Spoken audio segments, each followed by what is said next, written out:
transcript of record of those talks, we know that Jonas Bronk's house had a cellar. Of course, one guy muttered under his breath when the Indians were rather intransigent, I wish we'd take that guy and throw him down the cellar. So we know the Jonas Bronk had a cellar. All right. After Jonas Bronk died, the house was rented out to people at various times. I am sure that when Richard Morris came up from Barbados, he probably lived in the house before the Morrises built their own property, their own house, just a few blocks away at the Mott Ironworks site. Nevertheless, this house continued to remain. As far as we know, it was probably used by the tutor for the Morris children. And perhaps other servants along the way. It is believed that the house was finally destroyed in the general destruction that faced this area during the American Revolution. Now, across the way, you see another industrial building. Now, I pointed out to you that at one time the Bronx was the piano capital of the world. Indeed, that is one of the piano factories. And if you take a look at the corner, the magnificent clock tower, just underneath the face of the clock, you could just make out and very, very faintly the word ST Piano Company. So that was where ST pianos were manufactured. And of course we know how world famous those pianos are. Okay, now we are going up to across to Lincoln Avenue and then up to 135th Street. All right, okay, let's go. 4, 5.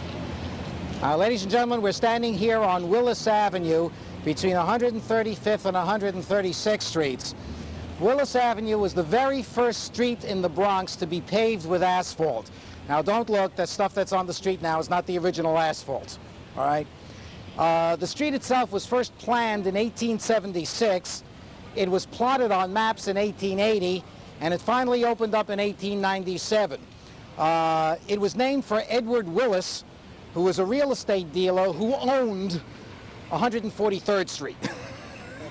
All right? He also owned a lot of other property around the Bronx. He was a real estate developer. Now, the street became the main street of a village in this area, and the name of the village is lost in time, but the official name of the village was North New York. And one of the things about North New York is that when it first opened in the 1890s or so, it became an artist's colony.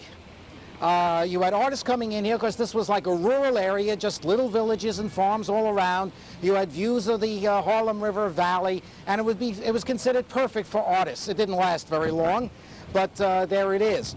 In 1901, the Willis Avenue Bridge, which is right behind us, opened up, and Willis Avenue was widened. Apartment houses were built, and the apartment houses were built with shops on the street level. The Willis Avenue Bridge itself is 304 feet long, which is 4 feet longer than the 3rd Avenue Bridge and 4 feet longer than the Madison Avenue Bridge. If you don't believe me, take a ruler and check. Now, you can find some of the remnants of the original apartment houses here. If you take a look at the corner of 136th Street and Willis Avenue, you see a brightly red painted building with a cornice on the top that was painted yellow. Those walk-up apartments were among the original buildings that were built on Willis Avenue, and in those days both sides of Willis Avenue were flanked with apartment houses in exactly the same style, going all the way up, block after block after block, with shops at the street level. Now, you see that there, and you see the beginning of urbanization. Now I'm going to show you something that will knock your eyes out. Follow me. Well, when were these? At 5. All right, now here we are on 136th Street between Willis Avenue and Brown Place, and if you take a look across the street, you'll see some buildings with rather unusual architecture. Are your eyes sufficiently knocked out? This group of buildings is known as the Bertine Block. They were all built around 1890 and were designed by the architect Edward Bertine, who lived in one of these houses. Now, if you take a look at this, you figure, well, gee whiz, this thing must have been taken from the Netherlands or from Germany, and indeed, that's the inspiration of it. For many, many decades, the largest single ethnic group in the Bronx were Germans. And if you go to a northern German port city like Lübeck or someplace like that, you would find loads of houses with the same kind of architecture. And indeed, up until about 10 years or so ago, there still was one German family living in one of these houses. Nevertheless, here it is. And by the way, this is not an official landmark of New York. And yet it's here, and very, very well preserved when you consider it. Well, I know, but that's still... When were these built? About 1890. Look at the woodwork on this door over here. Tenements. Is there a difference? Not officially. Who still lives in these places? Are they being maintained? These are, it depends upon the owner. Each one is individually owned. Yeah. All right. Now, by the way, if you take a look at these buildings, you take a look at the one that on the door, at the bottom of the window of the door, it says 422, and above in the, it says 676. That's a little crazy, isn't it? Well, there's a reason for that.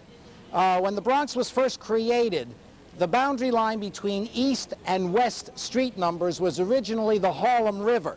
And when this was built, that was the boundary line, so that building was originally 676 East. Now, what happened was that eventually it was decided that the boundary line between east and west street numbers should be Jerome Avenue, which is west of the Harlem River. As soon as that new boundary line was made, all of the existing buildings had to be renumbered. So 676 became 422.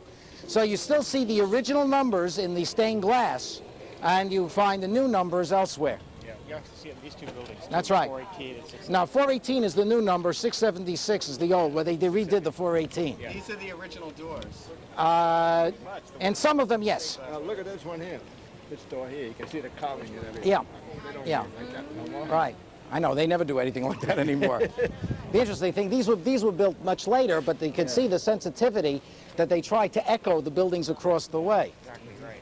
Yeah. But you think this would be a prime area for gentrification? Yes, I know. One I know. of these days, Nobody they- knows it's they here, gotta that's the cross problem. across the bridge in Manhattan Yeah. and, discover this. Right.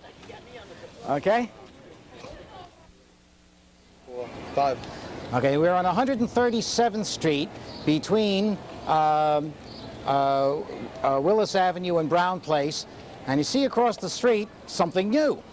You see some low-rise houses with large brick, and you even see a place where you can put air conditioners. There are air conditioning sleeves over there. This is Plaza Borough. There are 3 scattered sites in this neighborhood, all called Plaza Borough. Borough, by the way, is the Taino Indian word for Puerto Rico. And that gives you an idea, of course, of the different ethnic change. As you had the Germans in the previous block, here we have the Puerto Ricans in this block. Now, there's one over here, one on the northwest corner of Brown Place, one on 138th to 139th Street between Willis and Brook Avenues. Altogether, they are 88 triplex apartments in the entire in the entire development. Each has air conditioning, and the important thing about this is the beginnings of the moving away from the Robert Moses concept of the high-rise to low-rise and more in tune with the older architecture of the neighborhood. So I don't know precisely how it works. Nevertheless, these are this is considered to be excellent architecture by the people who are architects.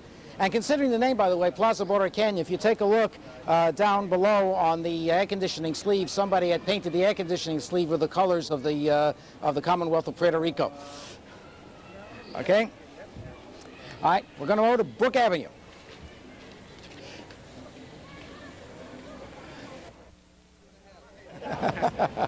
Great. All right, ladies and gentlemen, we are on the corner of Brook Avenue and 137th Street. Now, Brook Avenue itself has a reason why it's called Brook Avenue. That's because originally, before the thing became a street and was paved over, it was, in fact, a brook. And it did serve as a boundary line.